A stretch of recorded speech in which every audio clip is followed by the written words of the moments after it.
Sejam todos muito bem-vindos a mais uma transmissão do Instituto Vida para Todos. Tema geral: Gênesis, o princípio. Mensagem 10: saía um rio do Éden para regar o jardim. Leitura da Bíblia, Gênesis 2, de 10 até 14. Antes de entrar nessa palavra propriamente dita, ontem nós falamos aqui em Belo Horizonte, porque esta mensagem de número 10 é a mensagem número 2 da conferência em Belo Horizonte. Ontem nós tivemos a mensagem número 1 e o título era Responsabilidade e Produção. Deus precisa, desde que Deus criou o homem, Deus precisa de um homem responsável. Nós precisamos aprender que Deus não quer homens irresponsáveis, e principalmente responsáveis na obra de Deus, e que produza fruto para Deus, Nós falamos ontem.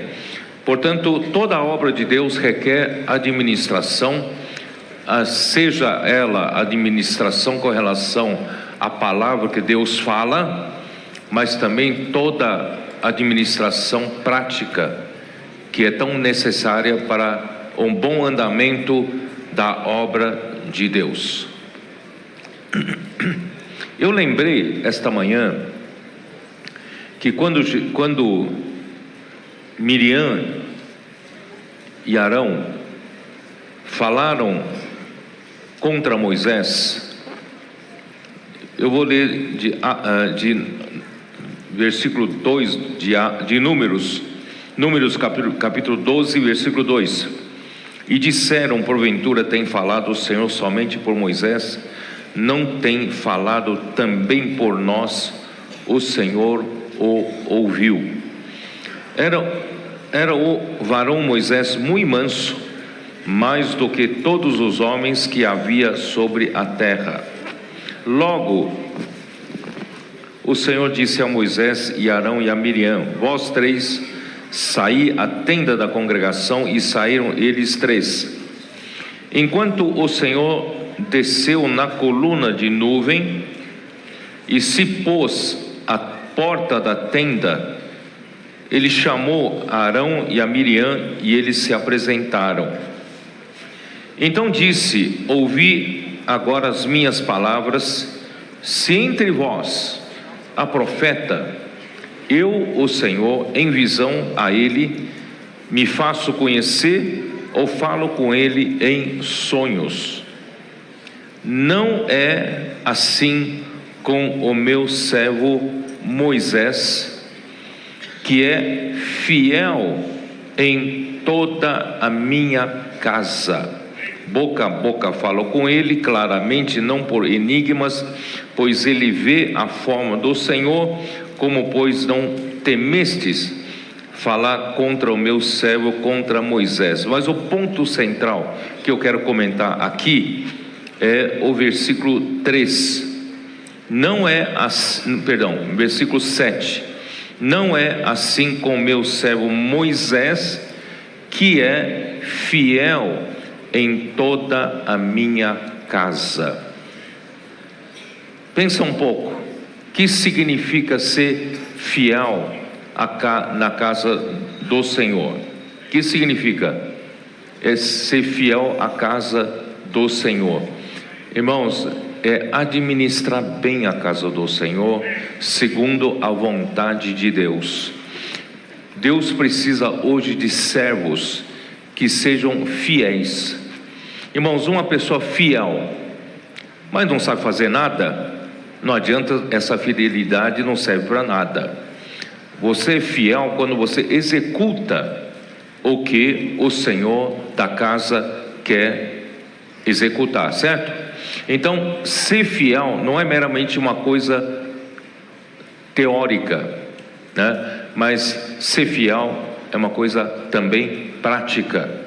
Primeiro você precisa conhecer o coração do seu Senhor, e por outro lado você coloca em execução, em operação, para que a sua vontade seja feita. Então Deus hoje precisa de muitos que são fiéis na casa do Senhor. E esse mesmo versículo, esse mesmo versículo foi mencionado também em Hebreus capítulo 3. Dá uma olhada em Hebreus capítulo 3. Por isso, santos irmãos, que participais da vocação celestial, considerai atentamente o apóstolo e sumo sacerdote da nossa confissão, Jesus. Irmãos, aqui este texto revela que Jesus não é somente o nosso Salvador, que morreu por nós, para o nosso perdão dos pecados, mas Ele era o nosso apóstolo. Ele é o nosso apóstolo, Ele é o nosso sumo sacerdote. Aí no versículo 2 é onde eu quero chegar. O qual é fiel àquele que o constituiu, como também o era Moisés em toda a casa de Deus. Jesus, todavia, tem sido considerado digno de tanto maior glória do que Moisés, quanto maior honra do que a casa tem aquele que a estabeleceu, né? Então, irmãos, versículo 5: e Moisés era fiel em toda a casa de Deus como servo para testemunho das coisas que haviam de ser anunciadas. Cristo, porém, como filho em sua casa, a qual casa somos nós, se guardarmos firme até ao fim a ousadia e a exultação da esperança. Irmão, Deus tem uma casa que é a sua igreja, e Cristo, ele como filho, ele foi fiel na casa de Deus, não só fiel para atender todo anelo, aspiração do coração de Deus, mas também executou. Ele foi um executor, né, daquilo que Deus queria que ele executasse. Ele viveu aqui na terra, né, fez o que Deus queria que ele fizesse, morreu na cruz por nós, Deus o ressuscitou. Irmãos, tudo isso significa Deus precisa hoje na terra pessoas fiéis. Mas essas pessoas fiéis são as pessoas que, né, levam, né, a aspiração de Deus em operação, para execução. Então, graças a Deus, hoje a obra de Deus alcançou todos os continentes e precisa de muitas pessoas fiéis na casa de Deus, tá? Espero que se você não está envolvido com nenhuma operação, talvez você não entenda do que eu estou falando, mas se você está envolvido com alguma operação na obra de Deus, você vai entender o que eu estou falando. Deus precisa muito de vocês, né? Que vocês sejam preparados para que o Senhor um dia use vocês em ressurreição. Ele não vai usar vocês a sua habilidade natural, Ele vai usar depois que passar a sua capacidade, sua habilidade por morte e em ressurreição, Deus poderá usar, tá bom? Então, o Senhor, essa é uma palavra que eu queria complementar a mensagem de ontem. Vamos ser responsáveis na casa do Senhor, vamos produzir para o Senhor o fruto que Ele deseja ter, não produzir, né, obras humanas naturais, mas vamos produzir para o Senhor frutos como ramos que permanecem na videira. Somente quem permanece na videira pode produzir esses frutos para Deus, tá? Então fica aí para vocês depois ruminarem e entenderem. Então vamos para a mensagem propriamente dita, para os versículos 10 a 14 do capítulo 2. Vamos lá, porque na mensagem anterior nós falamos sobre a árvore da vida e a árvore do conhecimento do bem e do mal, e agora nós chegamos ao rio que saía do Éden para regar o jardim, e dali se dividia repartindo-se em 4 braços.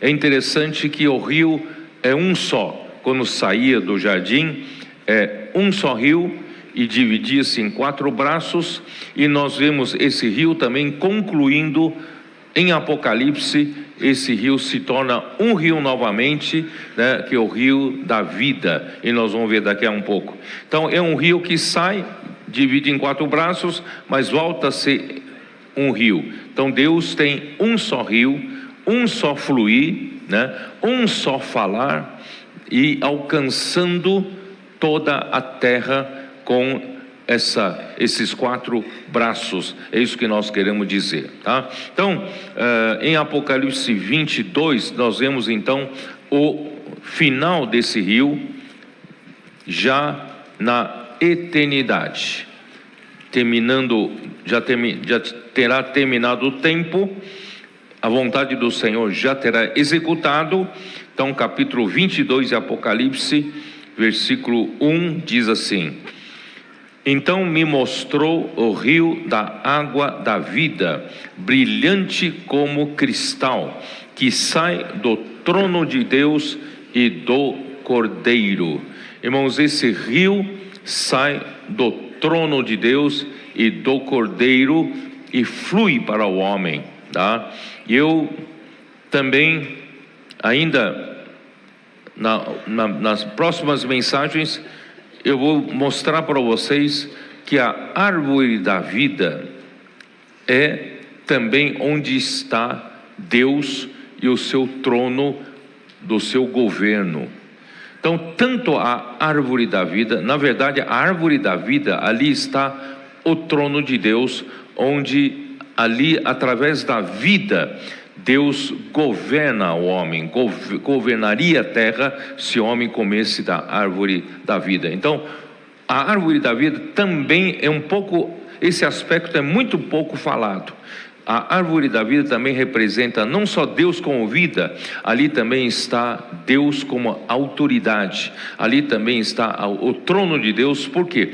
Porque quando o homem pecou, desobedeceu contra a palavra de Deus, foi expulso do jardim, né? E Deus colocou no caminho de acesso para a árvore da vida, Deus impediu o acesso do homem pecador, com que? Primeira coisa que Deus colocou foram os querubins. Quem são os querubins? Os querubins são os anjos que guardam, zelam pela glória de Deus. Você que carece, você que está destituído da glória de Deus, você está proibido de se aproximar do trono de Deus. Querubins ficam na proximidade do trono de Deus, impedindo a entrada de qualquer coisa que não seja compatível com a vida e a natureza de Deus. Então, a árvore da vida indica também o trono de Deus. Então, do trono de Deus, onde está a árvore da vida, fluía também um rio, certo? E lá em Apocalipse 22, você vai ver essa cena novamente, tá? Vou ler novamente. Então mostrou o rio da água da vida, brilhante como cristal, que sai do trono de Deus e do Cordeiro. No meio da sua praça, de outra margem do rio, está a árvore da vida, que produz 12 frutos, dando o seu fruto de mês em mês, e as folhas da árvore são para a cura dos povos. Vocês estão percebendo? Aqui está, na verdade, a árvore da vida novamente, onde está o trono de Deus, e desse trono de Deus sai o rio da água da vida. E como a árvore, aqui mostra que a árvore da vida não é uma árvore vertical, mas é uma árvore que se espalha, né, na horizontal, de um lado, e de outro lado da margem desse rio está a árvore da vida. Então a árvore da vida está onde está o trono de Deus e se espalha ao longo do rio, tá? Olha que coisa maravilhosa. Deus então, né, Deus não nos criou uma árvore vertical, como um coqueiro, né? um coqueiro alto, mas Deus criou a árvore da vida, uma árvore acessível para o homem. O homem pode alcançar, uma videira se pode alcançar, não se pode alcançar. Então, graças ao Senhor, Deus é acessível. A vida de Deus é acessível ao homem, desde que tratemos do pecado com relação à justiça, santidade e à glória de Deus. A árvore da vida é totalmente acessível ao homem, tá? Então, ao longo da Bíblia, há um rio que se inicia no Éden e termina em Apocalipse 22, versículo 1. E no meio da Bíblia nós podemos ver algumas indicações da passagem do rio. Em Salmo 46, versículo 4.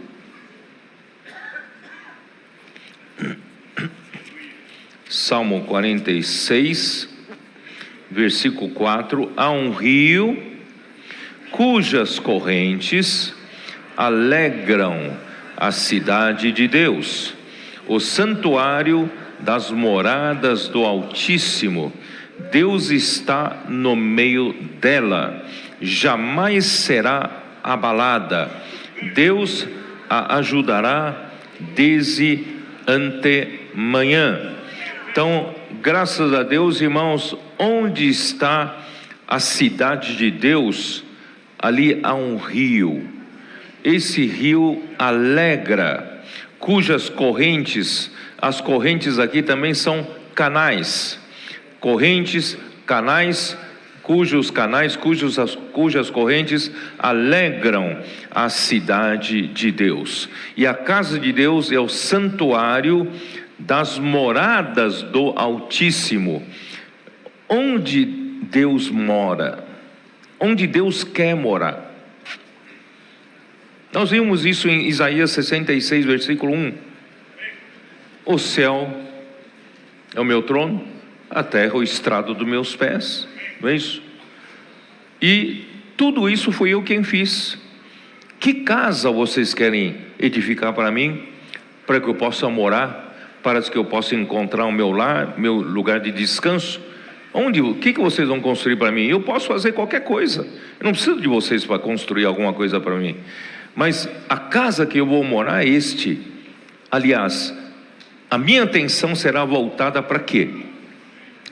Estou buscando o quê? Estou buscando aquele que é aflito e abatido de espírito, humilde de espírito, e também que treme da palavra, da minha palavra. Quer dizer, então, graças a Deus, irmãos, quando Deus encontrar entre nós, como nossos adolescentes, simples, humildes, simples, aflitos, abatidos do espírito, né, que não se considera grande coisa. Nós adultos, talvez a gente se considera muita coisa, conhecemos a Bíblia de ponta a ponta. Não, mas os adolescentes não conhecem nada, não sabem nada. Eles entram na presença de Deus de uma maneira simples e amam a palavra de Deus. Pronto, ali é a casa de Deus. Então, graças a Deus, irmão, Deus tem muitas moradas hoje. Aqui diz o santuário das moradas do Altíssimo. Graças a Deus, cada um que tem um coração simples e que ama a palavra de Deus é uma morada. Deus está morando, tem várias moradas, né? E Deus está no meio dela, jamais será abalada. Quando Deus está no meio de nós, essa cidade, a igreja jamais será abalada. Deus vai ajudá-la desde antemanhã, desde cedo Ele vai nos ajudar, né? Então, irmãos, em Salmo, o Salmo anterior, porque esse Salmo 46, ele tem uma relação com o Salmo 45. Salmo 45, lembra que a gente tem usado para mostrar que 46 fala que Deus, né, é a cidade de Deus, mostra a cidade de Deus. Mas o 45 mostra que quem é o rei do 45, Salmo 45, é Cristo. Cristo é o Rei. E Salmo 46 mostra que a cidade do Rei é a cidade de Cristo, é a cidade de Deus. Então, eu li para vocês no versículo 13, já em outras mensagens, toda a formosura é a filha do rei no interior do palácio, a sua vestidura é recamada de ouro. Lembra que eu falei para vocês, ali está o palácio do rei, e o palácio do rei, irmãos, é a igreja. O palácio do rei é essa cidade do 46. Então, Deus, um dia, enquanto você estava perdido no mundo, Deus amou você, Deus chamou você, você ouviu o evangelho da salvação, né, a palavra da verdade, e o Senhor salvou você. E depois que o Senhor salvou você, o Senhor te justificou pela justiça dele, pela justiça de Cristo na cruz, né? Deus nos justificou. E como prova que Deus nos justificou, e qual a intenção de Deus nos justificar, é trazer-nos para o seu palácio. É você como uma donzela ou como uma menina de rua, tá? E Deus então gostou de você, Cristo gostou de você, chamou você para morar no palácio. Só que você não pode entrar no palácio de qualquer jeito, você precisa estar com uma roupa adequada. Então Deus te deu uma roupa da justiça de Cristo a você, e essa roupa é a vestidura recamada de ouro. Ouro significa a natureza divina, a natureza de Deus. Deus te deu a vida, Deus te regenerou, você nasceu com a vida de Deus, você é um filho legítimo de Deus. Então Cristo te deu uma roupa recamada de ouro, te justificou e te trouxe para o palácio. Nós todos somos meninas de rua que Deus então nos trouxe para seu palácio. Estamos sendo preparados para quê? Estamos sendo preparados para as bodas do Cordeiro. Deus quer casar com a igreja, Cristo quer se casar com a sua noiva, e você e eu fazemos parte dessa noiva. Então nós somos chamados, fomos justificados, fomos trazidos, mas tem muita coisa ainda para ser preparado em nós, não é? Nós ainda temos o velho homem, ainda temos muitos elementos da corrupção, né? Nós falamos na semana passada, nós temos ainda, vivemos ainda muito pela árvore do conhecimento do bem e do mal. Quando não pelo mal, vivemos pelo lado do bem, mas ainda tudo isso ainda não condiz com a filha, como uma filha do rei. A filha do rei na Bíblia significa a mulher que o rei, né, quer se casar. Tá? Então no versículo seguinte, em roupagens bordadas conduzem-na perante o rei, as virgens suas companheiras que a seguem serão trazidas à sua presença, serão dirigidas com alegria e regozijo, entrarão no palácio do rei. Quer dizer, no versículo 14, ali mostra que Deus está nos preparando uma segunda veste. Essa segunda veste é uma roupagem bordada. Essa segunda veste requer um pouco de sofrimento. Quando você borda, passa agulha, de agulhada em agulhada, nós estamos sendo, né, preparados para o casamento. Você está sendo justificado subjetivamente. Cristo preparou uma veste da justiça objetiva.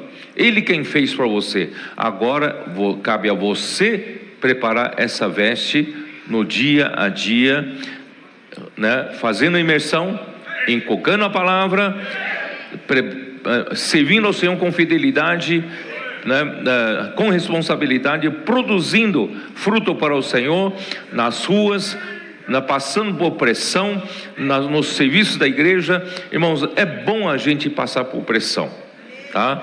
Então, nós estamos, né, essa segunda veste está nos preparando, e quando chegar no final, se você estiver totalmente preparado como uma noiva pronta, você será conduzida, aqui fala, conduzem-na perante o rei as virgens e as suas companheiras que as seguem. Quer dizer, quando você estiver pronta, terminada, preparado, Deus vai vai conduzir você para o casamento com o rei.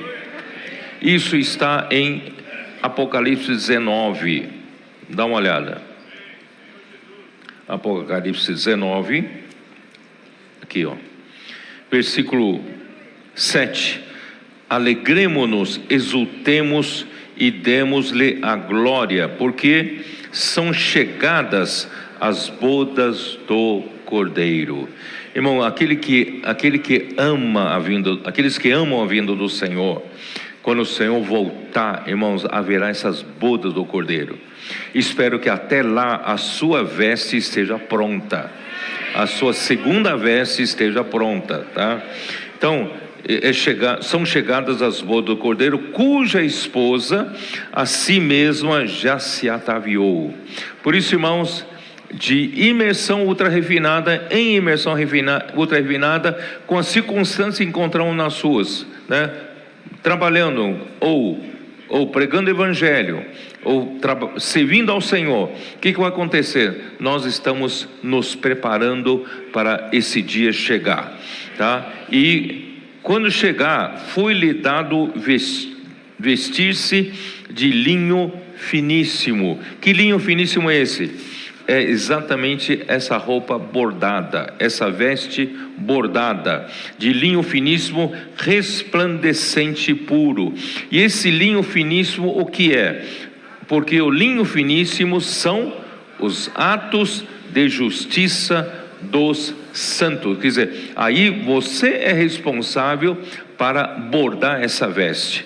Você é responsável, com diligência, ouvir a palavra do Senhor, inculcar a palavra do Senhor, ruminar a palavra do Senhor, fazer imersão ultra refinada, né, e também servir ao Senhor fielmente. Você vai perceber que essa veste está sendo bordada em você. Essa veste é a sua justiça subjetiva. Aí essa justiça, você que permitiu que a palavra no dia a dia, Deus no dia a dia, né, trabalhe na sua justiça em você. Porque então me falou o anjo: escreve, bem-aventurados aqueles que são chamados à ceia das bodas do Cordeiro. E acrescentou: são estas as verdadeiras palavras de Deus. Irmãos, eu quero ser um desses bem-aventurados, né? Eu quero participar, quero ser chamado à ceia das bodas do Cordeiro, já ter preparado essa segunda veste, preparado para nossa união com Cristo, nosso casamento com Cristo, tá? Ser levado à presença de Cristo. Então, por isso onde eu quero chegar é que o Salmo 45 e o Salmo 46 estão ligados. O Salmo 46 fala que há um rio, né, cujas correntes alegram a cidade de Deus. Mas que cidade é essa? Essa cidade é o quê? Onde está o palácio do rei. E nós fomos introduzidos para o palácio do rei como a noiva, né? Ou preparando-se para a noiva de Cristo. Então, graças a Deus, irmão, nessa cidade há um rio que cujas correntes alegram a cidade de Deus. E como Deus nos prepara para a gente ficar pronto, né, como noiva, Efésios capítulo 5, de novo, vocês vão me ouvir falar muito sobre esse versículo, né? Capítulo 5, né, versículo Versículo 25: maridos, amai vossa mulher, como também Cristo amou a igreja, e a si mesmo se entregou por ela. Se você está aqui é porque Cristo amou você, amou a igreja, tá? Para que Ele se entregou para a igreja, para quê? Para que a santificasse. E como vai nos santificar? Na verdade, irmãos, o processo de transformação da nossa alma é o processo de santificação. O processo da salvação da nossa alma também é um processo de santificação. Porque quando Deus nos tirou da rua e nos trouxe para o palácio de Cristo, nós ainda éramos muito naturais. Nós ainda tínhamos, né, o nosso espírito foi salvo. Nosso espírito, que quando cremos em Jesus, né, nosso espírito foi regenerado, nosso espírito foi salvo, mas a nossa alma ainda está tanto quanto estava quando nós estávamos na rua, não é isso? Então essa alma natural, essa alma precisa ser transformada. E como fazer a transformação dessa alma? Essa alma precisa ser salva. Mas como salvar essa alma? O processo de salvação dessa alma, de transformação dessa alma, é o processo de santificação. Deus quer colocar em nós a sua vida e natureza santa, e tirar de nós todos os elementos que não são santos, porque Deus é santo. O seu povo tem que ser santo, e a noiva de Cristo tem que ser santa. Não pode ter nenhum elemento que não seja santa, certo? Então Deus precisa fazer-nos passar por um processo de santificação total. Nós não podemos ser metade santificado, metade não santificado. Precisamos ser santificados totalmente, né? Então, para que a santificasse, como é que Deus faz isso? Pelo ascetismo, pelo você fazer seu corpo sofrer e não mais pecar, porque tem muita gente que tem um conceito de uma vida santa, é uma vida que você consegue reprimir o pecado, e através do ascetismo. Irmão, não é esse o caminho. O caminho qual é o caminho para nos santificar? Irmão, é o caminho da lavagem de água pela palavra, tá?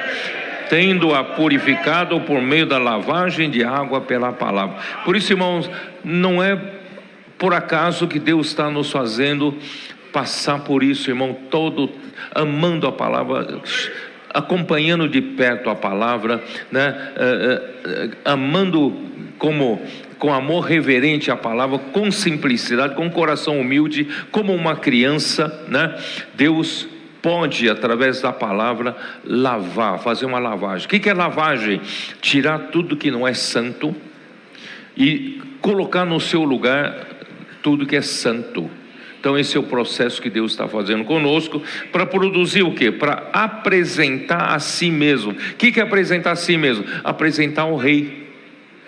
Você está pronta como noiva? Deus vai apresentar você ao seu noivo. O seu noivo é Cristo. Para apresentar a si mesmo, né?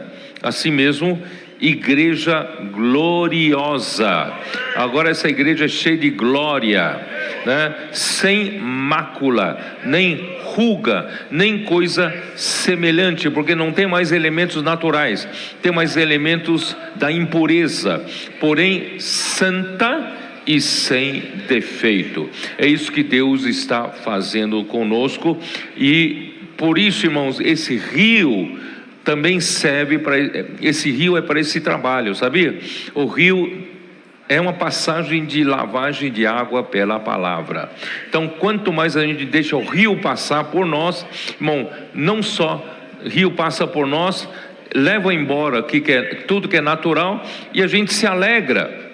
Esse rio, cujas correntes alegram a cidade de Deus. Então, a cidade do Salmos 46 representa o reino onde Cristo exerce o seu domínio e governo, onde Cristo reina. Irmão, onde Cristo reina, onde está o trono de Deus, onde Cristo reina, há um rio. É sempre assim, cujas correntes, né, alegram a cidade de Deus. Na igreja primitiva, eles perseveravam na palavra dos apóstolos, e quando Deus consegue governar a igreja através da sua palavra, irmãos, o que produz é a liberdade para o Espírito agir. Bom, as coisas maravilhosas têm acontecido entre nós, não é pela nossa capacidade, é porque o Espírito está encontrando liberdade para agir, né? E qual é o resultado, irmão, de uma vida assim, com esse fluir do rio, Espírito de liberdade, e nós recebendo a palavra dos apóstolos e temos comunhão, né? Por isso que o Maurício aqui em Belo Horizonte está tentando promover no meio de vocês, a gente ter essa prática de ter grupos de câmaras de energização, para a gente, de grupo de 7, e durante uma semana pelo menos marcar um tempo para a gente fazer uma imersão ultra refinada, porque essa energização na verdade é permitir que as águas desse rio passem por nós, nos energiza, nos leva embora um pouco mais a nossa natureza pecaminosa, natureza do velho homem, e coloque em nós, irmãos, a nova natureza santa de Deus. Por isso, isso está em Atos 2, 42 e 46, né? Vocês sabem disso. Quando há esse rio passando, o que o povo faz? Vamos ler, vamos ler. Atos, eu queria só falar, mas vamos lá.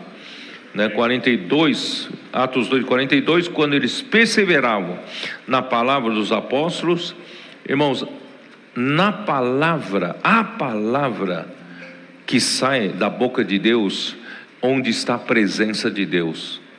Você sabia disso? Hoje você não vê Deus na sua imagem, Ele não aparece em imagem para nós. Como nós sabemos que a igreja tem a presença de Deus? É quando a igreja tem o falar de Deus. O falar de Deus indica a presença de Deus. Então o falar dos apóstolos era a presença de Deus, era onde estava a árvore da vida e de onde fluía o rio da água da vida. E o que esse rio produzia, irmãos? Produzia essa lavagem de água pela palavra, levando embora pouco a pouco todos os elementos naturais e colocando em nós a natureza santa de Deus. E o resultado da passagem do rio é alegria. Por isso aqui, versículo 46, diariamente perseveravam unânimes no templo, e partiam pão de casa em casa, e tomavam as suas refeições com alegria e singeleza de coração, louvando a Deus e contando com a simpatia de todo o povo. Enquanto isso, acrescentava-lhes o Senhor dia a dia os que iam sendo salvos. Irmão, não tem coisa melhor do que a gente comer nossas refeições com alegria, não é? Quando você está triste, você está cheio de carga, sobrecarga na sua alma, você não consegue comer com alegria, você não tem nem vontade de comer. Mas graças a Deus, nós estamos vivendo dias muito alegres, porque nós temos o falar de Deus, nós temos a presença de Deus, nós temos o trono de Deus, onde está a árvore da vida, nós temos o fluir do rio da água da vida, e esse rio cujas correntes alegram a cidade de Deus, nos alegra, não é isso? Nós comemos refeições com alegria, mas não engorda muito, né? Contando com louvando a Deus e contando com a simpatia de todo o povo. Enquanto isso, acrescentava-lhes o Senhor dia a dia os que iam sendo salvos. Irmão, essa é a verdadeira vida da igreja. Eu falei para você na semana passada que Deus criou o homem, ele plantou o jardim no Éden, e Deus colocou o homem no jardim no Éden porque Deus quer ver o homem alegre. Romanos 14. Como é a verdadeira vida da igreja? Versículo 17. Onde está o trono de Deus? É onde está a árvore da vida, é onde flui o rio da vida. Irmãos, está o reino de Deus. Onde está o trono de Deus? Onde Deus governa. E Deus governa pela sua palavra. Então, porque o reino de Deus não é comida nem bebida. Enquanto você, mesmo que você coma com alegria, né, toma suas refeições com alegria, mas não é a comida e bebida que importa, né? O que importa é a justiça e paz e alegria no Espírito Santo. Graças a Deus que eu fluí desse rio, fazendo imersão ultra refinada, né? Como é que os adolescentes fazem? Fazem a anotação, fazem transcrição, dormem com Deus, acordam com Deus, eles mergulham nessa palavra. E o que vai resultar, irmão? O que resulta? Resulta em nós a justiça. E essa justiça, pouco a pouco, vai ser a sua veste de justiça subjetiva. Tá? Justiça, quando um lugar que tem justiça, tem paz. Você sabia disso? Um país que não tem justiça, né, vive, né, no ambiente de injustiça, esse país não tem paz. Então, quando há justiça, há paz. E quando há paz, há alegria. Graças a Deus, hoje na igreja, nós estamos debaixo do governo de Deus, nós temos a presença de Deus na palavra, nós amamos a palavra de Deus, nós operacionalizamos a ordem que vem pela palavra de Deus. Irmãos, o resultado é justiça, paz e alegria no Espírito Santo. Aquele que desse modo serve a Deus, é agradável a Deus e aprovado pelos homens. No meio da Bíblia, a outra menção, né, do rio está em Ezequiel 47. Vamos dar uma olhada? Ezequiel 47. Ezequiel 47 já mostra um rio que saía do santuário, do templo, né? Casa de Deus. Como eu disse, tanto o tabernáculo como o templo, Deus mandou construir de frente em direção para leste, para oriente, tá? Então, vamos lá, versículo 1. Depois disto, o homem me fez voltar à entrada do templo, e eis que saíam águas de debaixo do limiar do templo para o oriente. A água sai por lado do oriente, do lado do nascente do sol, né? E porque a face da casa dava para o oriente, a face da casa de Deus dá para o oriente, e as águas vinham debaixo do lado direito da casa, do lado sul do altar. Já que a casa está de frente para o oriente, né, as águas vinham de baixo do lado direito da casa. Então, lado direito é o quê? Se eu estou voltado para, vamos supor que ali seja leste, tá? Se eu estou voltando para leste, o lado de baixo, aqui fala o lado direito da casa. Onde que é o lado direito? Sul, certo? Se a casa está voltada para o lado leste, lado direito da casa é o lado sul. E o lado sul, onde ficava o altar, no átrio, o altar fica ali, né? Fica do lado sul do altar. E aqui fala, do lado sul do altar. Isso quer dizer o que, irmãos? Indica que a água começa a fluir depois da cruz. Só há o fluir se você passou pela cruz. Graças a Deus, irmãos, de um lado Cristo morreu por nós e nos justificou. E por outro lado, também indica que todos os dias eu vivo nessa realidade. Eu já morri com Cristo. Hoje já não sou eu quem vive, mas Cristo vive em mim. Então quem vive nessa realidade, né, tem um rio que sai do lado sul do altar e o rio começa a fluir a partir daí, tá? Então aí e vai para Oriente. E eu já disse, Oriente significa o sol nascente. Lucas 1:78, quando Cristo veio pela primeira vez, Zacarias profetizou que ele era o sol nascente das alturas que veio visitar o homem.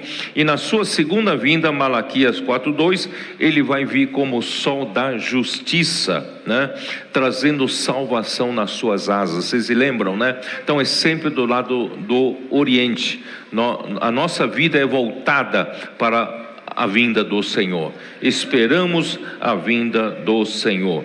Portanto, irmãos, nós não somos dos que dormem. 1 Tessalonicenses 5, já falei sobre isso, mas vale a pena a gente ler agora. 1 Tessalonicenses, capítulo 5, como diz, versículo 4: mas vós, irmãos, não estáis em trevas, para que esse dia, como ladrão, vos apanhe de surpresa, porque vós todos sois filhos da luz e filhos do dia. Nós não somos da noite, nem das trevas. Irmãos, você não é da noite, você não é das trevas, você é filho da luz, você é filho do dia. Tá? Assim, pois, não durmamos como os demais, pelo contrário, vigiemos e sejamos sóbrios. Por isso, irmãos, eu estou acordando todos os valentes de Davi. Não podem mais continuar dormindo. Já é hora de vos despertar do sono. Senão, você vai viver como alguém que é da noite. Nós não somos da noite. Nós aguardamos a vinda do Senhor. A nossa vida está voltada para o Oriente, né? Então, irmãos, vamos acordar, vamos servir ao Senhor na casa do Senhor, participar dessa obra maravilhosa, das operações que vão trazer o Senhor de volta, né? Pregando o Evangelho do Reino, levando nossos missionários para todos os continentes, e nós aqui, onde estivermos, edificamos a igreja, né? Continuamos a apacentar as pessoas, né? Vamos trazer multiplicação e consolidação através dos nossos jovens, nosso TCI, vem ver, missão família, imersão ultra refinada, câmara de energização, câmara de ressonância. Irmão, vamos trazer o Senhor de volta. Esse é o nosso encargo, né? Porque nós não somos da noite. Eu não sou das trevas, eu não sou da noite, eu sou da luz. Eu sou filho da luz, eu sou filho do dia. Amém.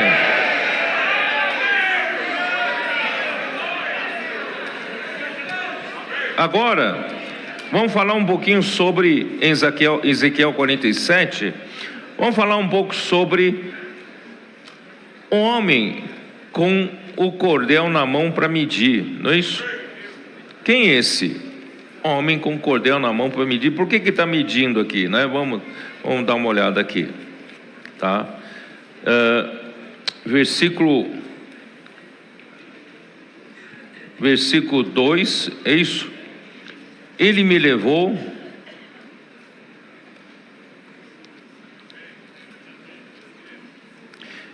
levou pela porta do norte e me fez dar uma volta por fora até a porta exterior, e que olha para o oriente, e eis que corriam as águas do lado direito, lado sul. Saiu aquele homem para o oriente, tendo na mão um cordel de medir, mediu 1000 côvados e me fez passar pelas águas que me davam pelos tornozelos, né? É isso, né? Me davam pelos tornozelos. Então, quem é esse homem com o cordel de medir na sua mão? Esse homem, irmãos, é Cristo. Por quê? Porque em Ezequiel, a primeira menção desse homem, né, que tem na mão o cordel de medir, está em Ezequiel 40. Dá uma olhada. Ezequiel 40, versículo 3. Ele me levou para lá, e eis um homem cuja aparência era como a de bronze, estava de pé na porta e tinha na mão um cordel de linho e uma cana de medir. Quem é esse? Esse é Cristo. Ele tinha o quê? Aqui fala que ele tinha aparência como a de bronze. Na Bíblia, bronze refere-se a aquilo que passou pelo julgamento de Deus, aquilo que passou pela provação, teste, e que foi aprovado. Então Cristo, ele é aquele que foi testado, provado. Ele veio aqui na terra, ele nasceu aqui na terra humildemente, numa manjedoura, não foi recebido por nenhum hotel 5 estrelas, nenhuma maternidade de luxo. Ele nasceu num coxo de animais, né? E ele foi maltratado enquanto viveu aqui na terra, injuriado, ele foi difamado, mas ele veio na verdade salvar o homem. Mas ele não se importou, porque ele veio para isso, né? Isso tudo é para provar o bronze. Ele estava sendo provado e testado, e ele veio para os seus, e os seus não o receberam. Os líderes judeus não só não receberam, ainda fizeram de tudo para matá-lo, né? Então ele passou pelo teste do sumo sacerdote, dos sacerdotes, dos saduceus, dos fariseus. Quer dizer, ele passou como aquele cordeiro pascal que foi examinado e no final foi aprovado como o Cordeiro de Deus. Então nosso Senhor Jesus Cristo, ele é aquele que tem a aparência de bronze, porque ele foi provado, ele foi testado, ele sofreu, mas ainda sofreu a morte de cruz pela obediência ao Pai, e Deus o aprovou. Ele tem autoridade para medir. Sabe o que significa medir? Ele tem a qualificação de medir, ele tem a qualificação de julgar e aprovar, porque todo material para edificação da casa de Deus não pode ser material qualquer, tem que ser provado e aprovado. Então, se você quer ser um material de edificação para a igreja, você precisa ser provado. Por isso que Pedro, na sua epístola, primeira epístola, capítulo 1, ele fala, né? Nós estamos sendo provados como pelo fogo. A nossa fé, para que o valor da nossa fé, né? Seja tudo isso seja provado e seja aprovado e ganhe louvor diante de Deus. Irmãos, você não pode edificar a igreja com sua capacidade natural. Tudo tem que passar pela aprovação, e quem vai te provar e aprovar, irmãos, é Cristo. Esse homem tem, né, qualificação para medir. Então, a cada 1000 côvados medidos pelo homem, as águas subiam de nível. Por isso, irmãos, você deve estar percebendo que, puxa, de vez em quando você passa por uma aprovação. Ainda que você esteja servindo ao Senhor, irmãos, tudo isso é para Deus. Quanto mais Deus mede você, mais prova você, mais pressão a você. Você tem reclamado de muita pressão, não? Os comportores têm pressão nas ruas, os irmãos e irmãs na igreja têm pressão do dia a dia, sabe? Pressão em servir ao Senhor, pressão de todo lado. Irmãos, essa pressão na verdade é Deus usando Cristo para medir você. Quando Ele mede 1000 côvados, Ele aprova você, o nível de água sobe, tá? Então aqui diz: saiu aquele homem para o oriente, mediu 1000 côvados e me fez passar pelas águas. A água já me davam pelos tornozelos, a água já subiu um pouco mais. E quando o nível da água ainda está pelos cotovelos, pelos tornozelos, irmãos, eu ainda tenho muita liberdade, não é isso? As crianças gostam de brincar na praia, né? Um pouco de água, e pisam na água, né? Espirra para todo mundo. É uma alegria ver a criança brincando na água. Irmãos, é que enquanto a água estiver pelos tornozelos, nós homens, ainda temos muita liberdade para agir. Então aí o Senhor precisa medir mais. Aí mediu mais 1000 e me fez passar pelas águas. A água já estavam pelos joelhos. Sentiu até mais dificuldade de se mover por causa da resistência da água, certo? Porque você já está mais comprometido com o fluir do rio. E ele mede mais você. Ele mede mais 1000, vai para onde? Hein?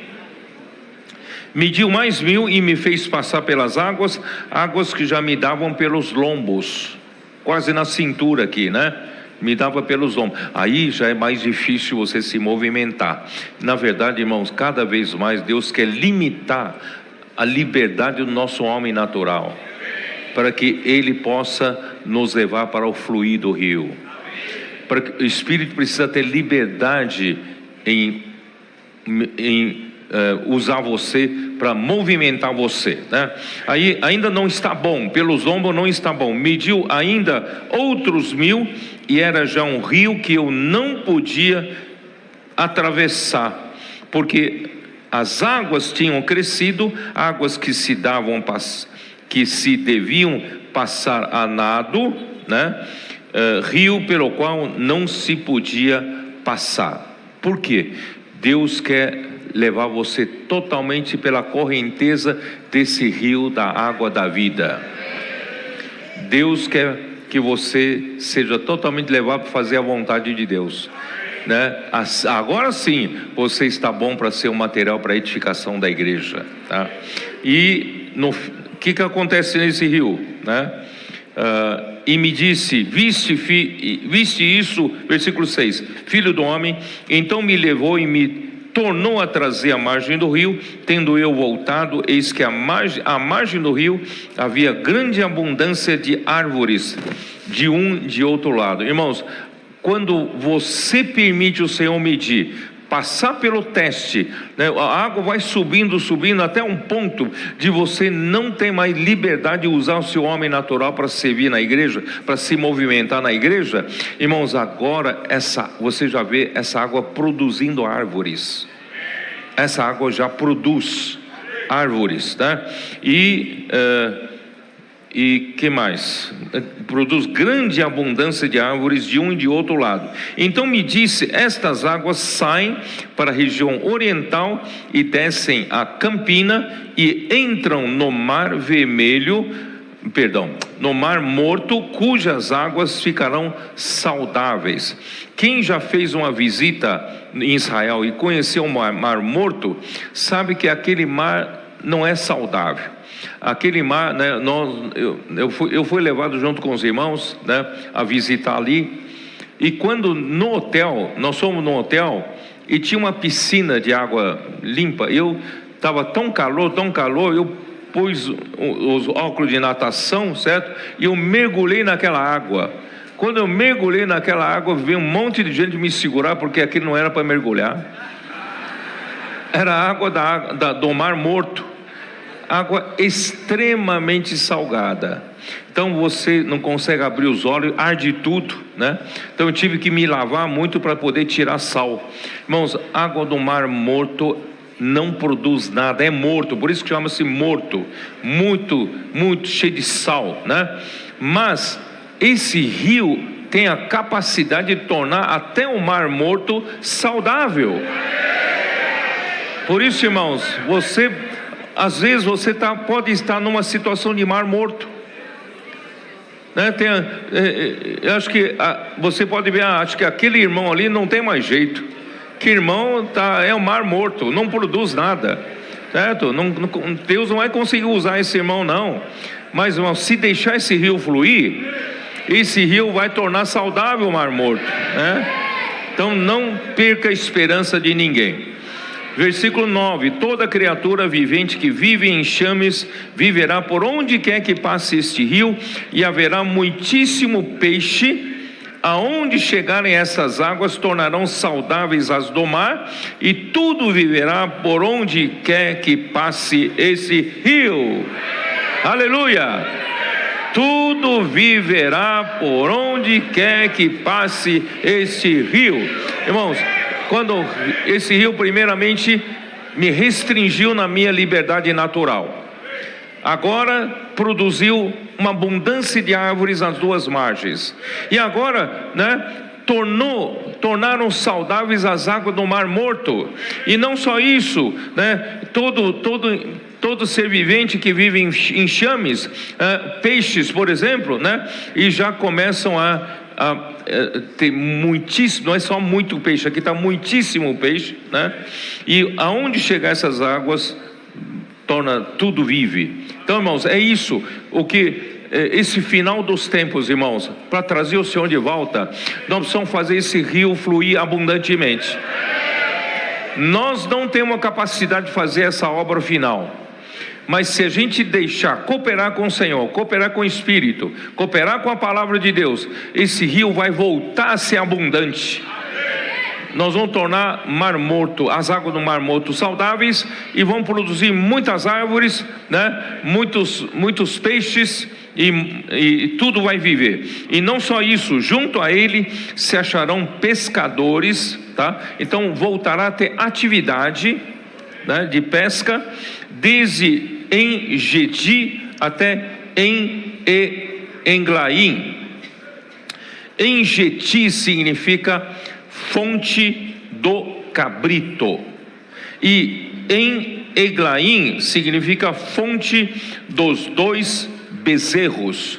Quer dizer, essa água vai fluir tudo, não somente restaura árvores, restaura o mar morto, restaura a atividade de pesca, né? Restaura os seres viventes que vivem em enxames, os peixes, né?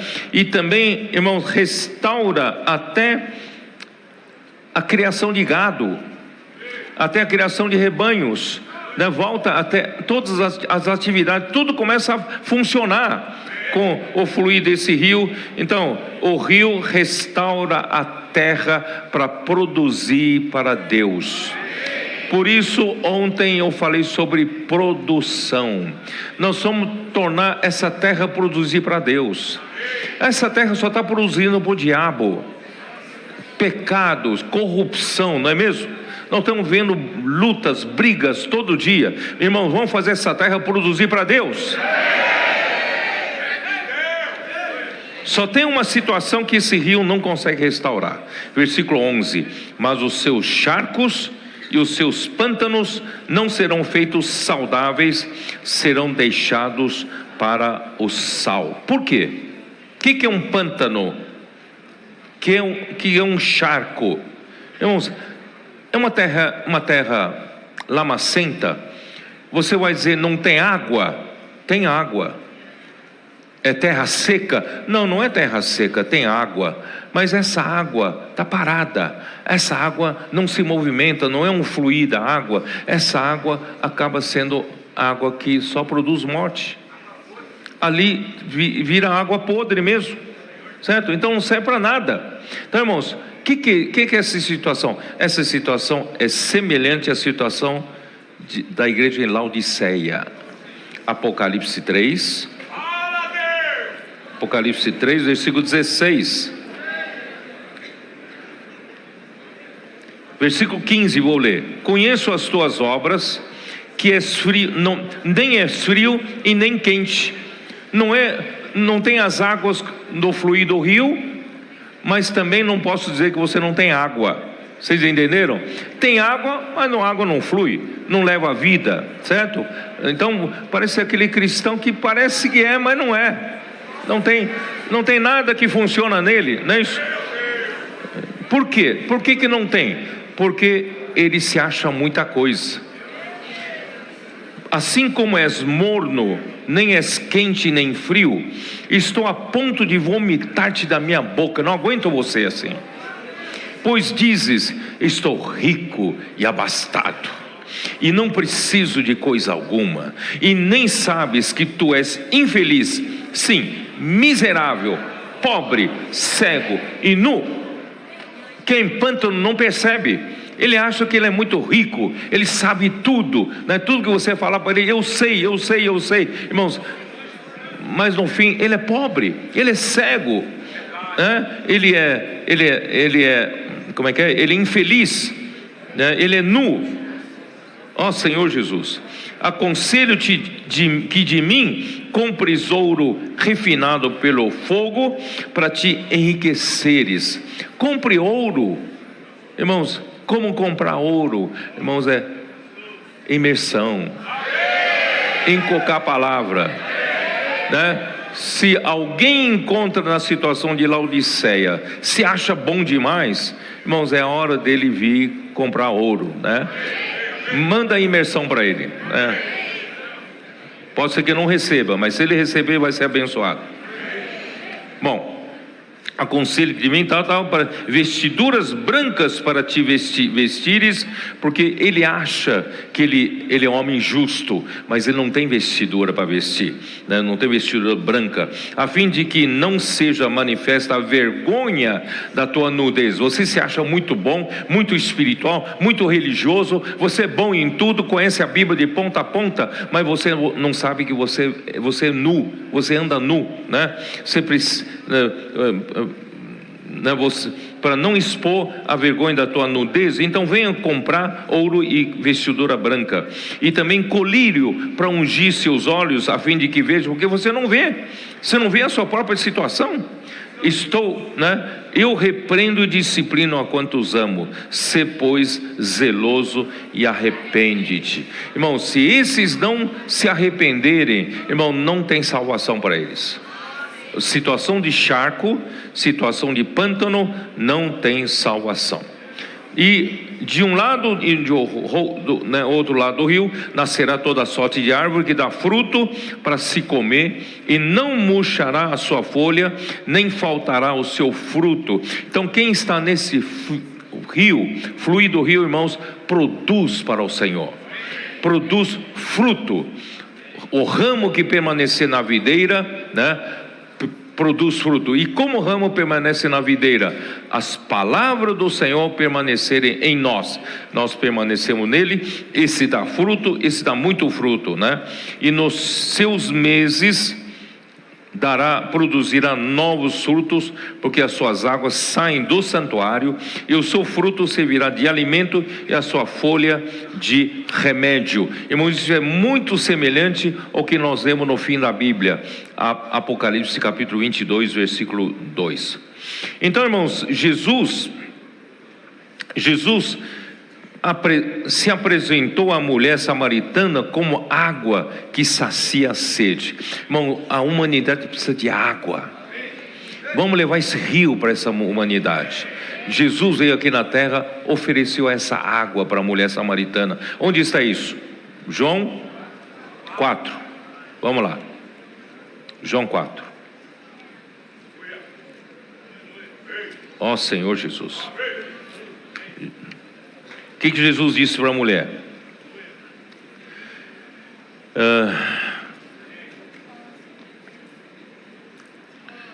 Porque a mulher diz: não, nós temos uma fonte aqui, né? Nós temos uma fonte, a fonte de Jacó, e o Jesus então pediu: então dá-me de beber, né?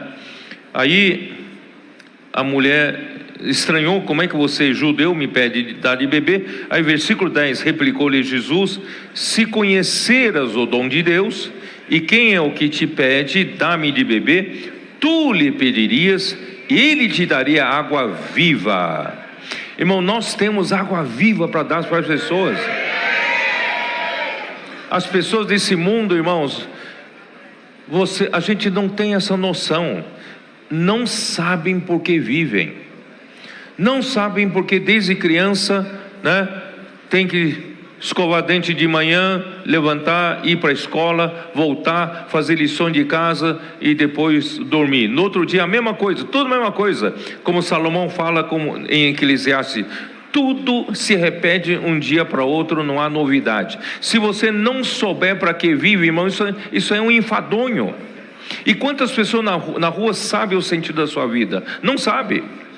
Você é felizardo, você é bem-aventurado, você sabe por que vive, você sabe o sentido da sua vida, mas bilhões de pessoas aí afora não sabem. Vamos levar essa água, porque a água que eles estão bebendo no mundo torna-se ter sede.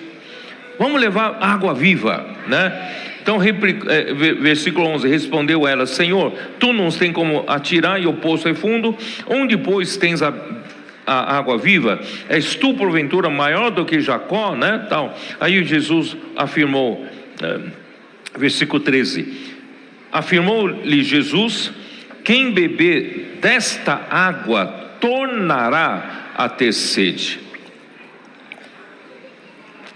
O homem tenta beber da água desse mundo. Quando eu trabalhava, né, no escritório de engenharia, na consultoria, eu via assim os meus colegas todos, a esperança, a expectativa deles é de, sei lá, mês que vem eu vou tirar férias, vou fazer uma viagem para a Europa. Então a vida dele é, como é que fala? O incentivo, estímulo para ele viver essas férias que ele vai tirar.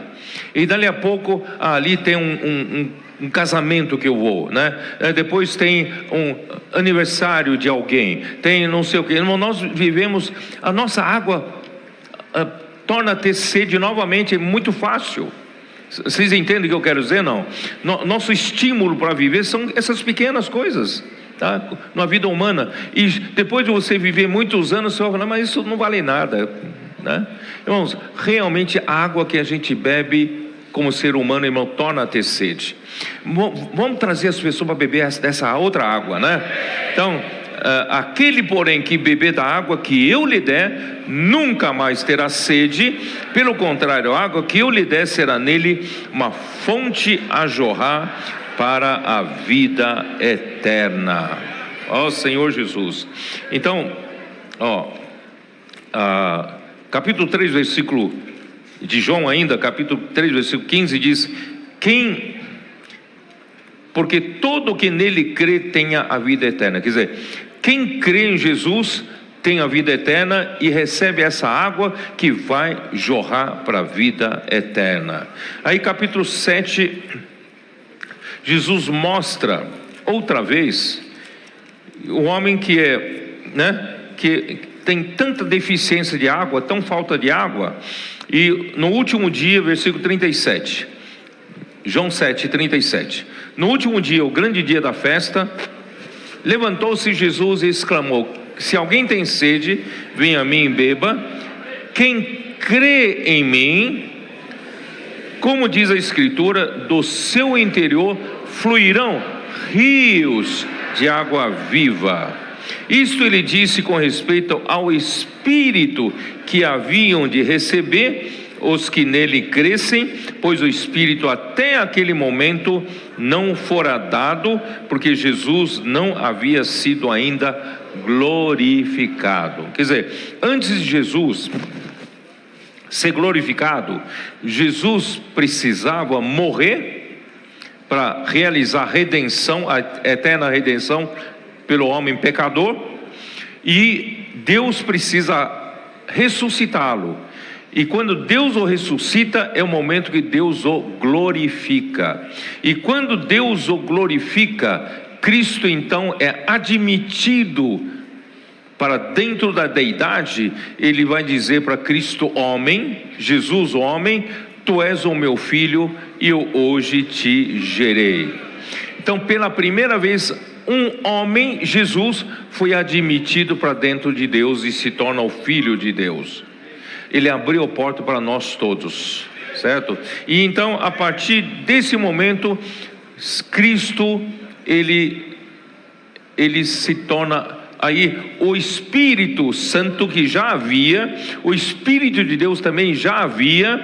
Agora, irmãos, com os elementos que Cristo passou, como a sua encarnação, o seu viver humano, a sua morte e a sua ressurreição, como elementos adicionados ao Espírito de Deus que já havia, se torna o Espírito mencionado nesse versículo 39. Os estudiosos da Bíblia estranham esse versículo. Como aqui diz, o Espírito ainda não havia, não fora dado. Você não estranha, não? O Espírito não foi dado? Sim. Então, irmãos, você entende, você vai entender somente quando você lê Êxodo capítulo 30. Eu não tenho tempo de explicar muito isso, mas Êxodo 30 ali mostra como se faz o óleo composto para ungir as coisas, né? Êxodo 30, ó Senhor Jesus. Êxodo 30, versículo 23. Tu, pois, toma das mais excelentes especiarias, de mirra fluída, 500 ciclos, de cinamomo odoroso, a metade, a saber, 250 ciclos, e de cálamo aromático, 250 ciclos, e de cássia, 500 ciclos, segundo o ciclo do santuário, e de azeite de oliveira, 1 hin. Azeite de oliveira representa o Espírito de Deus. Então o Espírito de Deus já havia, só que precisava acrescentar essas 4 especiarias. Essas 4 especiarias representam tudo que Cristo passou como homem. A sua experiência da encarnação, a sua experiência de viver humano como homem, a sua experiência da crucificação, quando ele, ele conseguiu resolver o problema do pecado, da morte, e também fez morrer o nosso velho homem. E a ressurreição, na ressurreição, todos esses elementos que Jesus passou são os 4 especiarias. 4 é número de homem. Essas especiarias foram acrescentadas a 1 hin de azeite puro. Então, no Espírito de Deus agora, irmãos, tem essas 4 especiarias, que a Bíblia em Atos capítulo 7, em João capítulo 7, chama de o Espírito. Então, depois da ressurreição, nosso Senhor Jesus, aí esse óleo é usado para ungir os utensílios do templo, e também ungir o sacerdote para começar a funcionar, a servir a Deus. Então, irmãos, graças a Deus, Cristo morreu por nós, ressuscitou por nós. Todos esses elementos estão dentro acrescentado ao Espírito de Deus. Hoje, irmão, nós temos o Espírito dentro de nós. Quando nós cremos em Jesus, esse Espírito entra em nós, e esse Espírito em nós faz com que do nosso interior rios de água viva fluam de nós. Então, cada um de nós, irmãos, esse canal. Vocês se lembram Salmo 46? Há um rio cujas correntes. Eu falei para vocês que essa palavra correntes pode ser traduzida para canais. Então, um rio cujos canais alegram a cidade de Deus. Você é um canal. Onde eu quero chegar é isso. Você é um canal. Quem crer em mim, do seu interior fluirão rios de água viva. Nós temos aqui sentado nesse auditório, acho que 1.700, aqui 1.700 pessoas, e mais 450 lá embaixo. Nós temos 2.400 pessoas nessa conferência.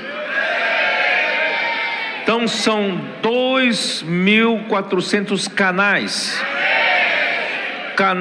para levar essas águas, esse rio cujos canais alegram a cidade de Deus. Vocês são responsáveis pela alegria que nós estamos sentindo, porque vocês são canais que levam o rio, águas do rio, para alegrar a cidade de Deus. Ó Senhor Jesus. Por isso, irmãos, vamos lá. Vamos voltar para Gênesis 2. Eu preciso terminar, né? O tempo está passando, ele é inexorável, não perdoa, né? Então vamos lá. Gênesis 2, versículo 10. E saía no rio do Éden para regar o jardim, repartindo em 4 braços, né? Versículo 11. O primeiro braço chama-se Pison, que é o que rodeia a terra de Havilá, onde há ouro. O ouro dessa terra é bom. Também se encontram lá o bidélio e a pedra de ônix. Irmãos, os 4 braços, por que 4? Porque 4 são os 4 lados, 4 sentidos, né? Nós temos 4 pontos cardeais para a gente se localizar, não é isso? Nós temos o que? Norte, sul, leste, oeste, certo? Então são 4 pontos você se localizar, 4 direções. Então o número 4 que representa que esse rio precisa alcançar toda a terra. Onde houver um homem habitando nessa terra, essa água tem que alcançar a ela. Por isso, irmãos, nós estamos cumprindo a ordem de Deus, embora seja muito difícil a gente ir lá para o Oriente, lá para a Ásia, para levar esse evangelho do reino, mas, irmão, nós estamos cumprindo o mandado do Senhor. Ele mandou nós irmos, nós estamos indo lá, tá? Então, irmãos, porque esses 4 braços do rio tem que alcançar todos. Os irmãos, né? Os homens da Ásia também são homens que Deus quer alcançar. Então, graças a Deus, hoje, inclusive, acho que eu recebi uma notícia que a reunião hoje, vocês sabem que lá tem 12 horas de diferença, né? Sabe onde eles estão? Eles estão debaixo de você aqui, ó. Estão lá do outro lado da terra aqui, ó. Eles estão do outro lado da terra, estão aqui embaixo, lá embaixo, né? Do outro lado da terra, exatamente 12 horas de diferença. Aqui é de manhã, lá já é à tarde. Então eles já tiveram de manhã lá. Então domingo de manhã, enquanto a gente dormia lá, era à tarde ontem, eles estavam tendo reuniões hoje de manhã, né? Hoje de manhã lá, hoje já é à tarde. Então eles tiveram uma reunião maravilhosa lá na Coreia do Sul, porque a água está fluindo lá. Por que as águas estão fluindo lá? Porque os canais foram lá. Se os canais não forem lá, quem vai levar essa água? E por isso que nós estamos preparando muitos canais. Esses adolescentes vão se emancipando, muitos deles estão se tornando esses canais para levar, né, essas águas para todos esses lugares. Senhor Jesus. Por isso que, irmãos, por exemplo, no dia do Pentecoste, quando o Espírito foi derramado, produziu a igreja, mas em Atos capítulo 1, antes ainda do dia de Pentecostes, Jesus havia prometido que o Pai iria mandar, né, aqui a promessa.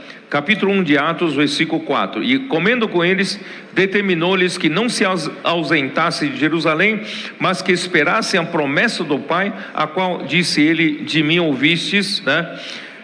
Porque João, na verdade, batizou com água, mas vós sereis batizados com o Espírito Santo, não muito depois desses dias.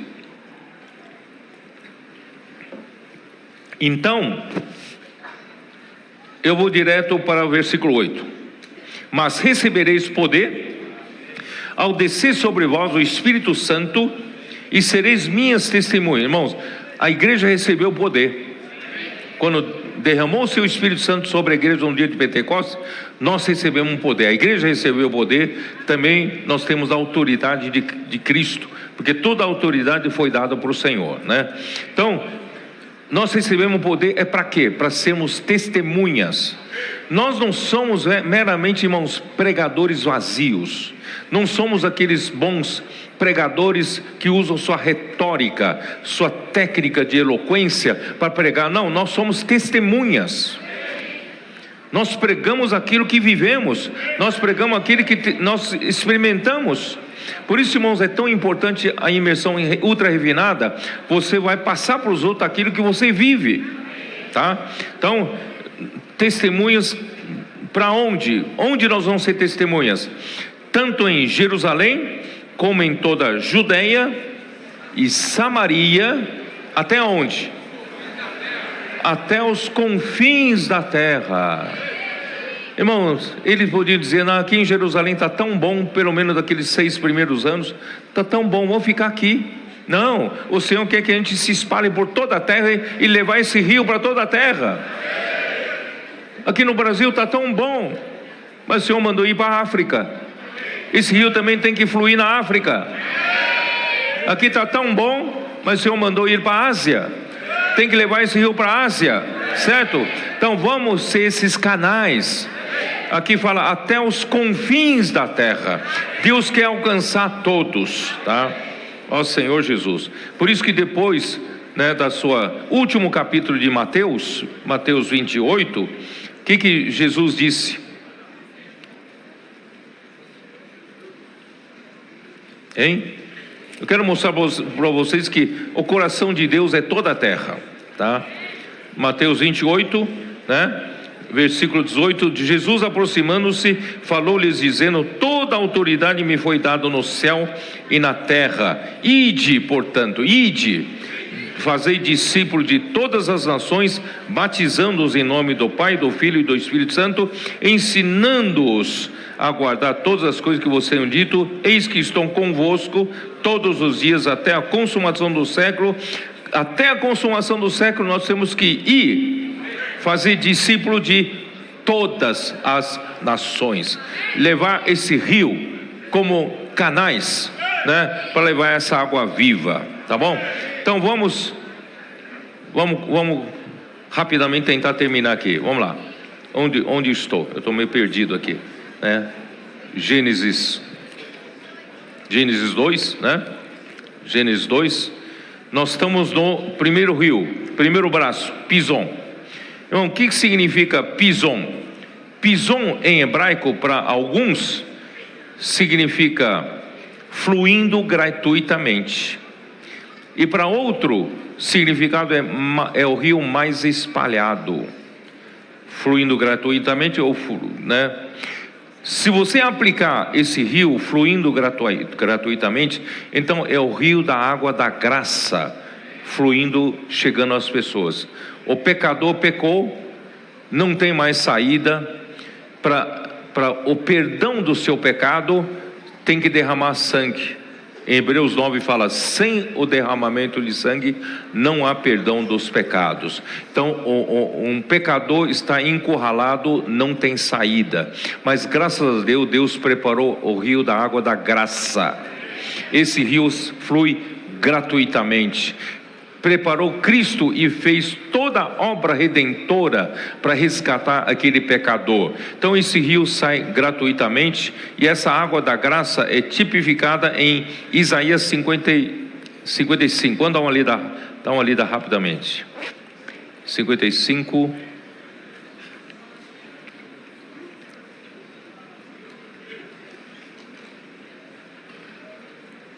(55) 1 e 2, vamos lá.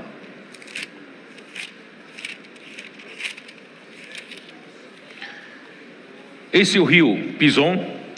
Todos vós, os que tendes sede, vinde às águas, e vós, os que não tendes dinheiro, vinde e comprai, e comeis sim. Vinde e comprai sem dinheiro, sem preço, vinho e leite. Não precisa pagar preço mais. Cristo pagou o preço por nós. Por que gastais dinheiro naquilo que não é pão, e o vosso suor naquilo que não satisfaz? Vem beber dessa água de graça. Ouvi-me atentamente, comei o que é bom e vos deleitareis com finos manjares. Então esse é o rio que flui gratuitamente. E o mais espalhado, outro significado, significa que Deus quer alcançar a todo homem com a sua vida e satisfazê-lo e enchê-lo com Cristo, com o fim de fazer a vontade de Deus, né? E avilá, que significa avilá? Avilá, para alguns, também significa aquele que faz crescer. E para outros, significa uma extensão de areia, tá? Então, Ezequiel, o rio de Ezequiel 47, por onde quer que passe esse rio, tudo viverá. Isto é, esse rio passa e faz viver e faz crescer.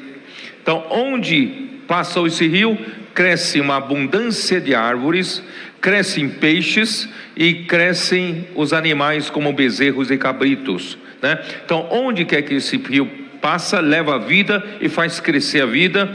E por outro lado, pode mostrar que o rio Pison rodeia e circula a terra de Avilá. Pode ser ao circular, é uma extensão de areia, por isso que tem o significado, né, de ser aí uma extensão de areia, tá? E o ouro dessa terra é bom, e também se encontra lá o bidélio e a pedra de ônix. O que quer dizer isso? O fluir do rio Pison produz materiais para edificação da igreja. Ouro representa a natureza do Pai. O bidélio é uma resina produzida pelas plantas, representa a obra de Cristo. E a pedra de ônix, como toda pedra preciosa, representam a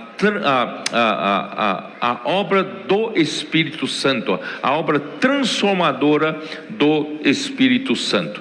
E você sabe que esse ouro vai permanecer ouro até Apocalipse. E o bidélio vai mudar para, em Coríntios, quando Paulo fala, vai mudar para prata.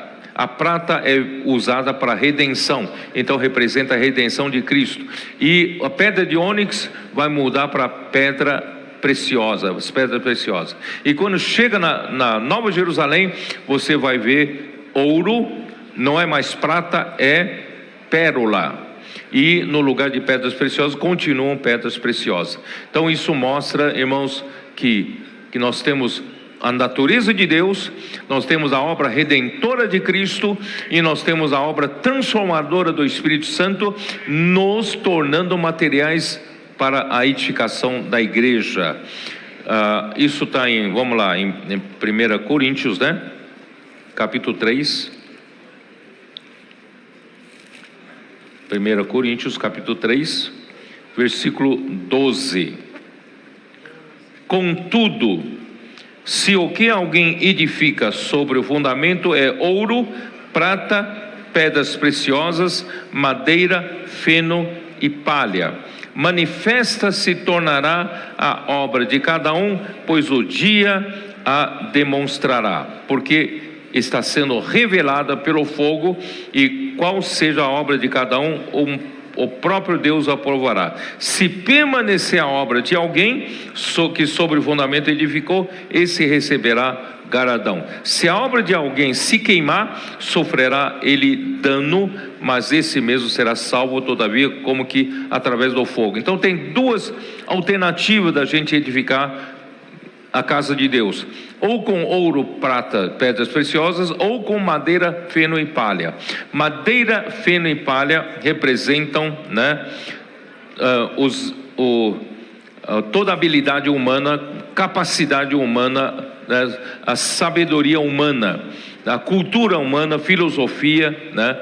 Mas nós precisamos não edificar com isso, edificar a igreja com ouro, prata e pedras preciosas, edificar com o Pai, o Filho e o Espírito Santo, né? Ó Senhor Jesus.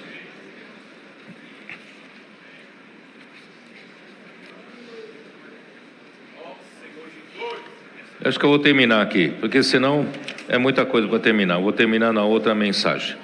Irmãos, esse rio, eu acho que é suficiente. Esse rio vai salvar esse mundo. Esse rio vai trazer o trono de Cristo novamente para governar sobre esse mundo. Esse rio precisa de canais que levam o fluir desse rio para toda a terra. Esse rio precisa de você. Você esse canal. Você adolescente, você jovem, você capitão, você intendente. O Senhor está trabalhando para que esse rio alegre, né, por onde quer que passe. Leve vida e produza fruto para Deus, fazendo a vontade de Deus. Então, graças ao Senhor, nós terminamos então essa mensagem com o rio que alegra a cidade de Deus. Amém. Aleluia!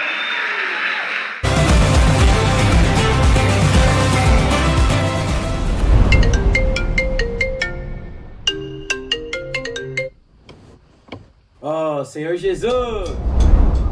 Nosso dia começa assim, invocando para se encher do Espírito logo de manhã. Nosso dia todo na comportagem depende muito de como nós acordamos. A gente acabou de se arrumar aqui agora e tomar aquele café, né? Pra começar o dia bem. Lleno y también el Espíritu lleno de palabras. Cheio demais! Depois que todos tomam café, vamos exercitar mais o Espírito e se encher mais da palavra. Estamos saindo agora, a comportagem. E aqui em Portugal a gente faz tudo junto. É muito bom, uma história maravilhosa de renovo. Então é muito bom sempre que a gente tá aqui e é uma chance pra gente apucar na rua. Ai.